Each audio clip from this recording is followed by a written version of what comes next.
Hi there. It's May the 7th, and today we begin a new book of the scriptures in the Hebrew scriptures. And where we've been studying Ruth, the scroll of Ruth, which was part of the writings of the Ketuvim, we're now coming back to what the Hebrew scriptures call the former prophets. So although these books are not part of what we would understand as prophets, Isaiah, Jeremiah, nevertheless, book of Samuel, which we're coming to, as well as Judges and Joshua, are included in the former prophets in the Hebrew understanding, in the Nevi'im, as they're called in Hebrew. Now, we're coming then to the first section, the first book of Samuel, and chapters 1 and the first half of chapter 2.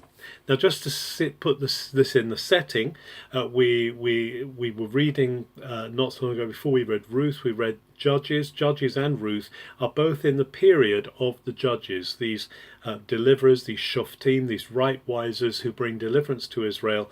But it's in a time where we've seen that Israel is in gross disobedience to God.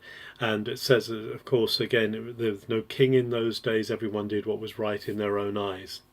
So Samuel opens with the story of an Ephraimite by the name of Elkanah, and Elkanah has two wives, Hannah and Peninnah. Peninnah has the children. Hannah is barren, and there's this story that each year when they go to Shiloh, which is the place where the tabernacle is situated, where the ark of the Lord is, to sacrifice, at the sacrifice, Peninnah abuses Hannah and insults her because Hannah has not given Elkanah any children. And this really depresses Hannah, and she doesn't eat any of the sacrifice, because it's interesting that when they sacrifice to the Lord, there's a feasting that goes on, and the people themselves eat some of the sacrifice. And so she's not eating of the sacrifices. And actually she goes and she sits by the door of the tabernacle and she prays. And it's there that the high priest Eli sees her, and he sees her praying. It's interesting, it says he sees her lips moving, but he doesn't hear any words. And he assumes that she's drunk. And he comes up to her and he says, "Will you not stop your drinking? You're making a disgrace of yourself." And then she says to him, "No, I'm not drinking, I'm not drunk. I'm praying to the Lord, and I'm in deep, deep grief because the Lord has not given me a child."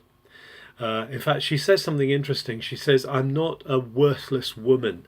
And she uses a word in Hebrew, Belial. I'm not a daughter of Belial.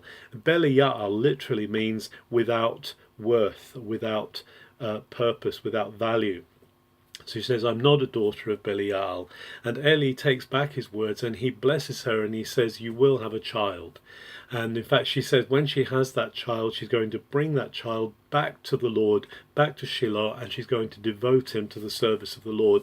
And he will be a Nazirite, like Samson, like the vow that is made in the Torah, in the book of the law, where no razor comes on his head. She promises that her child will be given over to the Lord.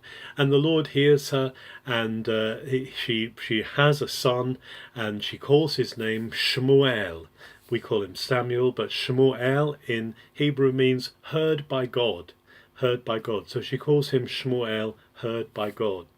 And she doesn't bring him up immediately to the tabernacle. She waits a while until he's fully weaned, and then she brings him with a sacrifice to the Lord, and she gives him over into the care of Eli.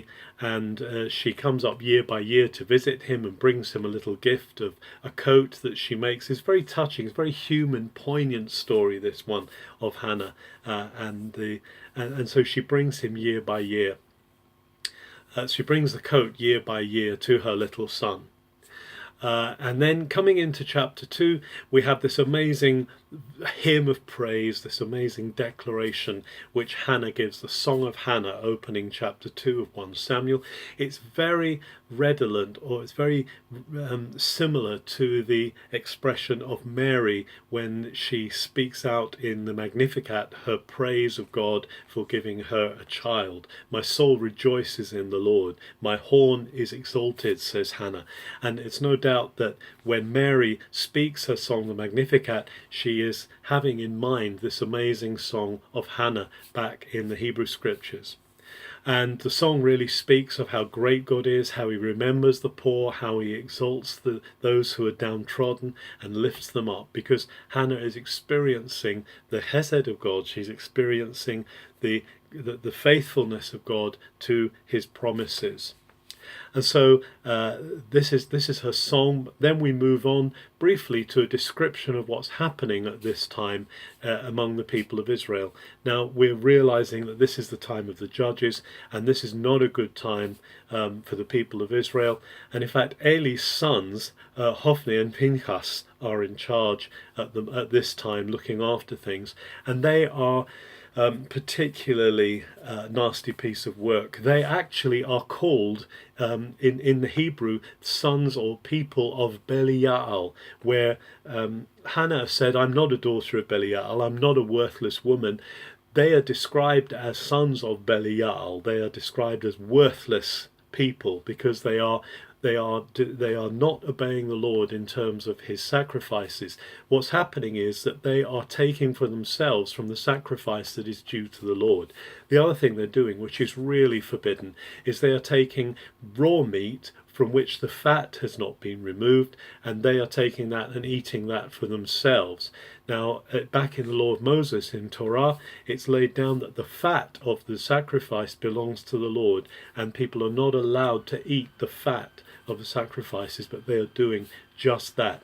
And so they are really causing offence to God and to his law. And as we go on, we will see a little more how God speaks into that situation using an instrument that is quite surprising. But we can be encouraged in this reading of this call of God upon this man's life right from his birth, right from his conception. God has called Shmuel, he's called Samuel to be his servant. Samuel actually is the last of the Shoftim, he's the last of the judges, because he prefaces the coming of the kingdom, the coming of the time of the kings, which we will discover later on in this book. But it's great that God, even from this young age, has his hand upon this little one, as we'll see more tomorrow. Have a very good May the 7th.